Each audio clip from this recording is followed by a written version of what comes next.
ارکان اسلام اور ان کی اہمیت۔ حضرت عبداللہ بن عمر راوی ہے کہ رسول اکرم صلی اللہ علیہ وسلم نے ارشاد فرمایا، مجھے اللہ کی جانب سے حکم دیا گیا ہے کہ میں لوگوں سے اس وقت جنگ کروں جب تک کہ وہ اس بات کی گواہی نہ دیں اللہ کے سوا کوئی معبود نہیں اور محمد صلی اللہ علیہ وسلم اللہ کے رسول ہیں، نماز پڑھیں اور زکوٰۃ دیں۔ اور پھر جب وہ ایسا کرنے لگے تو انہوں نے اپنی جان و مال کو مجھ سے بچا لیا۔ ہاں جو بات خود اسلامی ثابت کے تحت ہوگی وہ اب بھی باقی رہے گی، اس کے بعد ان کے باطن کا معاملہ ان کے سپرد ہے۔ مومن کی تعریف۔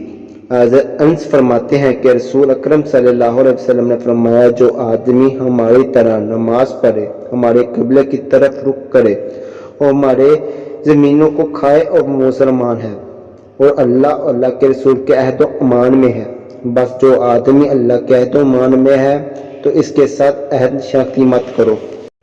نجات لیے ضروری اعمال۔ حضرت ابو ہریرہ راوی ہے کہ ایک دیہاتی رسول اکرم صلی اللہ علیہ وسلم کی خدمت میں حاضر ہوا اور عرض کیا، یا رسول اللہ، مجھے ایک ایسی عمل بتا دیجیے کہ جس کے گننے سے جنت میں داخل ہو جاؤں۔ آپ صلی اللہ علیہ وسلم نے فرمایا، اللہ کی عبادت کرو، کسی کو اس کا شریک نہ ٹھہراؤ اور فرض نماز پڑھو، فرض زکوٰۃ ادا کرو اور رمضان کے روزے رکھو۔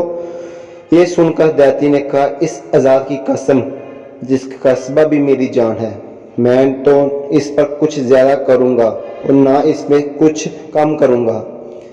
جب وہ دیہاتی چلا گیا، رسول صلی اللہ علیہ وسلم نے فرمایا، جو آدمی کسی جتنی آدمی کو دیکھنے کی صحابت اور مسرت حاصل کرنا چاہے وہ اس آدمی کو دیکھ لے۔